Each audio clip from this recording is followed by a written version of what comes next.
सभी को प्रभु यीशु में नमस्कार मेरे प्रियो।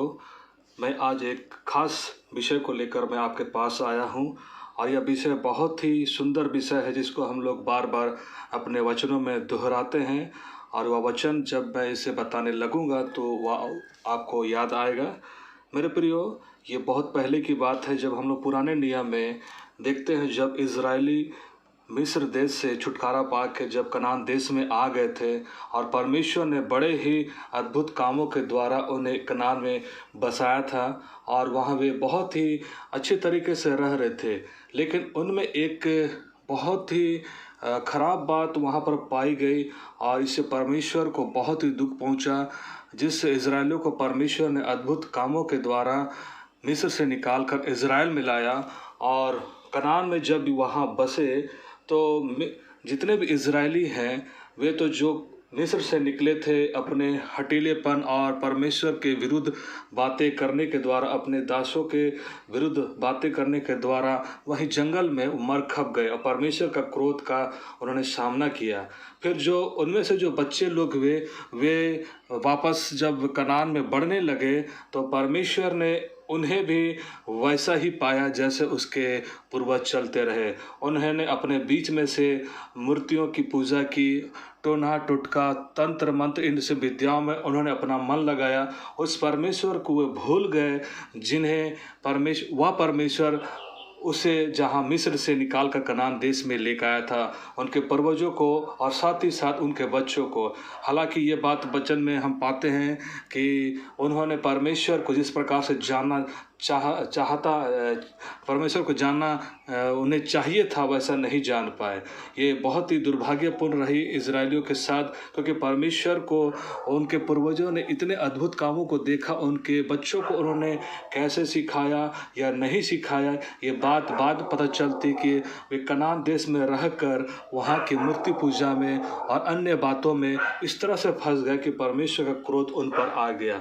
और इसी प्रकार से परमेश्वर जिन इज़राइलियों से इतना अधिक प्रेम करता है क्योंकि उन्होंने उनके पूर्वजों को, अब्राहम को, इसहाक को, याकूब को प्रतिज्ञा दिया था कि वह उसके वंश को तारों के नाई और बालू के किनकों के समान बढ़ाएगा। इसलिए परमेश्वर अपने वायदे से फिरता नहीं है, अपने वायदों से मुकरता नहीं है। उन्होंने इज़राइल के लोगों को आशीष दिया और उस पर दया किया, सिर्फ इसलिए कि परमेश्वर अपनी कही बातों से कभी भी बदलता नहीं है। जब देखा कि परमेश्वर ने कि इज़राइली वैसे ही चाल चल रहे हैं जैसे उसके पूर्वज चले, तो परमेश्वर की इस बात से दुख पड़ा और अपने नबियों को खड़ा किया, यिर्मयाह नबी को, यशायाह नबी को और यहेजकेल को और बहुत सारे भविष्यवक्ताओं को यहूदा और इज़राइल में खड़ा किया ताकि वह अपने लोगों को चिताए, समझाए और जीवते परमेश्वर की ओर फिरने लगे। हालांकि बारंबार नबियों के भेजने के बाद भी उन्होंने नबियों का अपमान किया और कई बार उन्हें मारा भी और कईयों को उन्होंने मार भी डाला। इस प्रकार से परमेश्वर की बातों को उन्होंने जानबूझकर टाल दिया। इस प्रकार परमेश्वर उनके प्रति समय वह नाराज़ी होता चला गया। आइए हम लोग कुछ वचनों को देखेंगे। यहाँ पर देखेंगे कि परमेश्वर जो अपने सृष्टि से इतना प्रेम करता है, वह अपने सृष्टि को इतना प्रेम पूर्वक बनाया अपने स्वरूप में, समानता में। वह अपने सृष्टि से जो वायदा किया उसे मुकरना नहीं चाहता है, उसे पूरा करना चाहता है और वो बातों को पूरा करना चाहता है जबकि उसकी सृष्टि उस समय बिगड़ गई थी और उसे भूलने लग गई थी और वे वह काम करने लगे जो परमेश्वर के नज़र में घृणित है। प्रियो, यहाँ पर हम एक बात को देखना चाहेंगे यिर्मयाह की पुस्तक में से। वहाँ जब हम लोग पहले दूसरे अध्याय में जब पढ़ते हैं, उसके बाद दूसरे अध्याय में जब अपने नबी यिर्मयाह को इज़राइल के बीच भेजने के लिए उसने तैयार किया तो इज़राइल तक ये बात को पहुंची और परमेश्वर ने अपने शब्दों के द्वारा यिर्मयाह को भरा और यिर्मयाह जाकर उनसे कहने लगा। वह शब्दों को हम पढ़ते हैं, फिर परमेश्वर का प्रेम और अनुग्रह और योजनाओं को हम समझेंगे और हम जो परमेश्वर का सृष्टि है कैसे हम हटीले और इतने ज़्यादा अपने मन के चलने वाले हो गए कि जीवते परमेश्वर को हम लोग वैसा आदर सम्मान नहीं देना चाहते हैं जैसा उसके योग्य है। और यह कारण होता है कि हम अपने पैर में कुल्हाड़ी मारते हैं और अपने जीवते परमेश्वर के नज़र में हम लोग दंडित हो जाते हैं। आइए हम देखते हैं वचनों को, दूसरे अध्याय के उसके यिर्मयाह दूसरा अध्याय उसका 20 से लेकर 23 तक मैं पढ़ता हूँ। ऐसा लिखा है, क्योंकि बहुत समय पहले मैंने तेरा जुआ तोड़ डाला और तेरे बंधन खोल दिए, परंतु तूने कहा मैं सेवा ना करूँगी, और सब ऊंचे ऊंचे टीलों पर और सब हरे पेड़ों के नीचे तू व्यभिचारिणी का सा काम करती रही। मैंने तो तुझे उत्तम जाति की दाखलता और उत्तम बीज करके लगाया था, फिर तू क्यों मेरे लिए जंगली दाखलता बन गई? चाहे तू अपने को सज्जी से धोए और बहुत सा साबुन भी प्रयोग करे, तो अभी तेरे अधर्म का धब्बा मेरे सामने बना रहेगा। प्रभु यहोवा की यही वाणी है, तू कैसे कह सकती है मैं अशुद्ध नहीं, मैं बाल देवताओं के पीछे नहीं चली। तराई में की अपनी चाल देख और जान ले कि तूने क्या किया है। परमेश्वर इजराइलियों के चाल चलन को लगातार देखता रहा कि वो कैसे जीवते परमेश्वर से दूर हो गए और काठ और मूर्ति की पूजा करने लगे मेरे प्रियो। और यहाँ 27 और 28 में ऐसा लिखा हुआ है, 2 के 27 और 28 में, वे काठ से कहते हैं तू मेरा बाप है, और पत्थर से कहते हैं तूने मुझे जन्म दिया है। इस प्रकार उन्होंने मेरी ओर मुंह नहीं पीठ ही फेरी है, परंतु विपत्ति के समय वे कहते हैं उठकर हमें बचा। परंतु जो देवता तूने बना लिए वे कहाँ रहे? यदि वे तेरी विपत्ति के समय तुझे बचा सकते हैं तो अभी उठे, क्योंकि हे यहूदा, तेरे नगरों के बराबर तेरे देवता भी बहुत से हैं। परमेश्वर देखता रहा कि ये लोग काठ और मूर्ति की पूजा पाठ करते हैं और केवल फायदे के समय अपने परमेश्वर जो अद्भुत कामों को दिखाया है आदिकाल से, उसके पास आकर कहते हमें बचा। तब परमेश्वर कहता तू जा उन्हीं से जिसकी तू पूजा पाठ करता है, तो उन्हीं से कह, यदि वो बचा सकते हैं तो बचा। हालांकि ये इजरायली, इनकी इतनी भी बुद्धि नहीं रही कि वे जानते हैं कि ये तो काठ और मूर्ति है जो ना बोल सकती है, ना देख सकती है, ना सुन सकती है।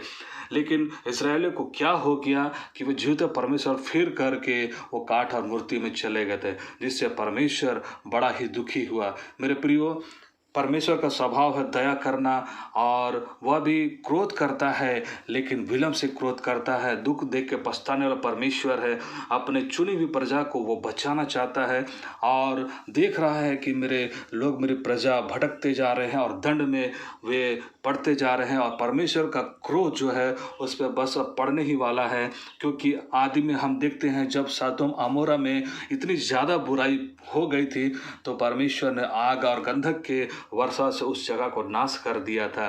वैसे ही नूह के समय में बहुत सारे, इतनी सारी बुराइयां बढ़ गई थी कि परमेश्वर ने कहा मैं अपने सृष्टि को बनाकर पछताता हूं, और वहां भी जल प्रलय के द्वारा उन्हें नाश किया। यह इतना अधिक एक्सट्रीम लेवल में पाप बढ़ गया था। और हम जानते हैं कि हमारा परमेश्वर बड़ा ही दयालु है, बड़ा ही करुणामय है। अगर वह क्रोध कर रहा है तो जरूर ऐसी कोई बातें होगी जो बहुत ज़्यादा, मतलब पानी सर से ऊपर गुजर गया, ऐसी बातें कोई होंगी, तभी जाकर परमेश्वर सदोम अमोरा और वह जल प्रलय के द्वारा उस जगह को नाश किया। तो मेरे प्रियो, यहाँ पर इजरायली इसी बात को लगातार कर रहे थे, और परमेश्वर का क्रोध इस प्रकार भड़क गया था कि वो चाहता तो नाश कर सकता, लेकिन परमेश्वर देखा कि मैं अपने ही सृष्टि को नाश कर रहा हूँ, तो उसने नूह के समय जब जल प्रलय लाया था तो उसने कहा कि मैं अब ऐसे अपने सृष्टि का नाश ना करूँगा। और इस प्रकार उसने मेघधनुष को एक चिन्ह के रूप में रखा, ताकि ऐसा दोबारा मनुष्य को नाश नहीं करेगा। अब परमेश्वर एक योजना को तैयार कर रहा है कि अपनी सृष्टि को किस प्रकार से बचाए। तो यहाँ पर जब इजरायली लोग जीवते परमेश्वर से दूर हो जा रहे हैं, तब परमेश्वर कहता है कि मैं ऐसा कुछ करूंगा। वचन हमें बताती है, वचन पढ़ने से ऐसा प्रतीत होता है मेरे प्रियो कि परमेश्वर एक बहुत ही गंभीर मुद्रा में अपने लोगों के लिए एक योजना को तैयार कर रहा है, ताकि वे आने वाले समय में बचाए जाए। उन्होंने एक वचन को यिर्मयाह नबी में दिया है, जिसे हम बहुत ही बार दोहराते हैं, और बहुत ही अच्छा वचन है जिसको आप लोग सभी कोई मुखाग्र पद में या फिर बाइबल वर्ष में इसको बारंबार बोलते हैं। यिर्मयाह 29 का 11 ऐसा लिखा है, यिर्मयाह 29 का 11, क्योंकि यहोवा की यह वाणी है कि जो कल्पनाएं मैं तुम्हारे विषय करता हूँ उन्हें मैं जानता हूँ, वे हानि की नहीं वरन कुशल ही की हैं, और अंत में तुम्हारी आशा पूरी करूँगा। परमेश्वर अब इजरायलियों के बीच में ऐसा कुछ करने जा रहा था ताकि उनको इस बात का चेतना आ जाए कि उसका परमेश्वर कौन है, यहोवा ही उसका परमेश्वर, उसको छोड़ और कोई परमेश्वर है ही नहीं। और उनको ये बात एहसास दिलाने के लिए परमेश्वर ने बेबीलोन राजा के अधीनता में उन्हें जाने का एक प्लान को बनाया और उन्हें महामारी, अकाल और महंगी के द्वारा इस बात को चिताने का प्रयास किया कि वे जान ले कि इन विपत्तियों से छुड़ाने वाला परमेश्वर केवल एक ही है, यो यहोवा परमेश्वर है। इस बात को इजरायली लोग बीच बीच में याद कर देते और उसे दुहाई देते थे, लेकिन फिर जाते थे। अब परमेश्वर कहता है कि मैं उन्हें ऐसा करूंगा कि वे लोग समझ जाए कि परमेश्वर, जीवता परमेश्वर कौन है। यहाँ पर यिर्मयाह 18 अध्याय में ऐसा लिखा हुआ है, 7वां पद से मैं पढ़ूंगा। यिर्मयाह 18 का 7 पद में ऐसा लिखा हुआ है, जब मैं किसी जाति या राज्य के विषय कहूँ कि उसे उखाड़ूंगा या ढा दूंगा अथवा नष्ट करूंगा, तब यदि उस जाति के लोग जिसके विषय मैंने यह बात कही हो अपनी बुराई से फिरे, तो मैं उस विपत्ति के विषय जो मैंने उन पर डालने की ठानी हो पछताऊंगा। और जब मैं किसी जाति या राज्य के विषय में कहूँ कि मैं उसे बनाऊंगा और रोपूंगा, तब यदि वे उस काम को करें जो मेरी दृष्टि में बुरा है और मेरी बात ना माने, तो मैं उस भलाई के विषय जिसे मैंने उनके लिए करने को कहा हो पछताऊंगा। यहाँ पर इजराइलियों के विषय में एक प्लान को बनाया कि वे उत्तर दिशा से जो बेबीलोन राज्य है, उसका जो राजा है नबूकदनेस्सर, उसकी अधीनता में आ जाए, बंधुआई में चल जाए। और परमेश्वर ने उन्हें 70 साल के बंधुआई में भेजा, ताकि जब वहाँ पर उनको दुख और तकलीफ होगा और वहाँ पर अपने जीवित परमेश्वर को याद करेंगे, कैसे हम लोग अपने देश में कैसे खुले रूप से रहते थे और दूध और मधु की धारा वाली जो देश था, वहाँ पर इतने सुंदर सुंदर वहाँ फल और वहाँ उपजाऊ भूमि थी, उसको छोड़कर हम लोग यहाँ पर बंधुआई में हैं। तब वहाँ पर उनका मन हृदय बदलेगा और जीवित परमेश्वर की ओर लौटेंगे और पछताएंगे। यह सोचकर परमेश्वर ने एक योजना को बनाई है। इसलिए यहाँ पर यह वचन जो हमें यिर्मयाह नबी की पुस्तक में मिलता है कि ऐसा लिखा है, क्योंकि यहोवा की वाणी जो कल्पना मैं तुम्हारे विषय करता हूँ उन्हें मैं जानता हूँ, वे हानि के निवारण कुशल ही की है और मैं तुम्हारी आशा पूरी करूँगा। परमेश्वर ने उनके लिए योजना को बनाया, कल्पनाएं को किया, ताकि वह उनके हानि के नहीं है, वो कुशल की है। और अंत में वह किसकी आशा को पूरी करेगा? इजरायलियों की आशा को ही पूरी करेगा। वो जानता है कि मेरी जो बनाई हुई सृष्टि है और वापस लौटेगी, मेरे पास आएगी और मुझसे दुहाई मांगेगी। तो परमेश्वर ने उन्हें बंधुआई में जाने दिया। 70 साल के बाद उनका मन बदल गया। इसके लिए परमेश्वर ही ने काम किया है।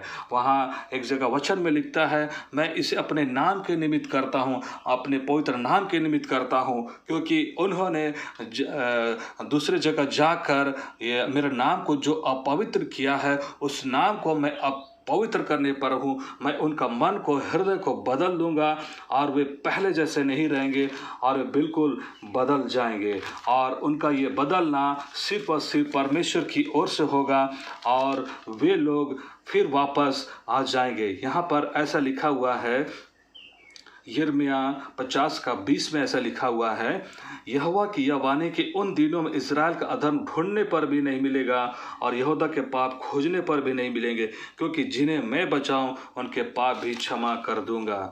और ये सब परमेश्वर ने सिर्फ और सिर्फ अपने आत्मा के द्वारा और अपने सामर्थ के द्वारा किया, क्योंकि मनुष्य ऐसा है कि वो बारंबार वो पाप ही करता है। वो अच्छा करना चाहता है लेकिन उससे बुरा ही होता है। लेकिन परमेश्वर अपने लोगों की चिंता करता है। इसलिए मेरे प्रियो, ये बहुत अद्भुत बात है कि हम लोग आज भी जब पाप में फंसे रहते हैं और हम कोई ऐसा काम करते जो परमेश्वर को पसंद नहीं है, तो प्रभु हम पर अनुग्रह करता है और दया करता है और हमें अवसर देता है कि हम लोग मन फिरा लें। इसलिए हमें वचन में ये बात मिलती है कि जब हम पापी ही थे तो ठीक समय में प्रभु यीशु हमारे लिए क्रूस पर मारा गया। यह सिर्फ परमेश्वर के अनुग्रह और दया के अनुसार हुआ। ऐसा वचन में इफिसियों के पत्री में लोग पाते बताते हैं कि विश्वास के द्वारा अनुग्रह ही से तुम्हारा उद्धार हुआ, और ये तुम्हारे कर्मों का फल नहीं है परंतु ये परमेश्वर की ओर से एक वरदान है जो हमें दिया गया है। जब हम इन बातों को वचन के द्वारा जानते हैं और आत्मा में प्रभु हमें जताता है, चिताता है, तब हम लोग अपना मन को बदल डालते हैं और परमेश्वर की ओर दृष्टि करते, तो हमारा परमेश्वर हमारे लिए दौड़ा चला आता है। और वचन हमें बताती है यदि तुम परमेश्वर के अधीन हो जाओगे तो परमेश्वर तुम पर अपने अनुग्रह और दया को करेगा। इसलिए हमें अपने जीवित खुदा को जानना है, समझना है। हम लोग जब अपने गुनाहों में पड़े रहते हैं, तो जब हमें ये वचन सुनाया गया, ये विश्वास का वचन दिया गया है, या बहुत सारे प्रचारक लोग अन्य जातियों के बीच में जाते हैं, वचन को सुनाते हैं और वह कहते हैं कि हमारे लिए परमेश्वर ने अपने इकलौते पुत्र को क्रूस पर बलिदान कर दिया ताकि हमारा पाप जो है एक ही तरीका से क्षमा हो सकता, वह सिर्फ यीशु मसीह के लहू के द्वारा। तो हमारे पाप वो धुल जाते हैं और वह धुल गया है विश्वास करने के द्वारा मेरे प्रियो। लेकिन इन सब बात के बावजूद भी जब हम लोग देखते हैं कि जब मसीह पर विश्वास करते हैं तो बहुत बार हम लोग फिर वही पाप को करते रहते हैं, लगातार करते रहते हैं। जैसे इजरायली लोग परमेश्वर के अद्भुत कामों को देखने के बाद भी बहुत बार वे पाप में पड़े, मूर्ति पूजा किए, तंत्र मंत्र किए, तांत्रिक विद्याओं में किए और काठ और मूर्त और पत्थर की पूजा किए, और परमेश्वर ने देखकर दुखी होता था। आज भी हम मसीह विश्वासियों के बीच में ऐसा ही होता है। हम अपने यीशु मसीह को उस बलिदान को भूल जाते हैं जो हमारे लिए क्रूस पर आज से 2020 साल पहले लगभग किया गया, उसको हम लोग भूल जाते हैं, उसको अनादर करते हैं। तब जैसे इजरायलियों को परमेश्वर बार बार चेतावनी देता था कि यदि तुम मेरी ओर फिरो तो मैं तुम्हें क्षमा करूंगा, यदि तुम धर्म के काम करते हो फिर से कुटिल काम करने लगोगे तो मैं तुमने जो धर्म के काम किया उसका लेखा नहीं लिया जाएगा। और यदि कोई दुष्ट अपने दुष्टता से फिर कर धर्म के काम करे और परमेश्वर के योग्य चाल चले तो जितने भी दुष्ट के काम किए हैं वह उनमें से कोई भी लेखा नहीं लिया जाएगा। इसी कारण से वचन हमें बताती है इब्रानी की पुस्तक में 10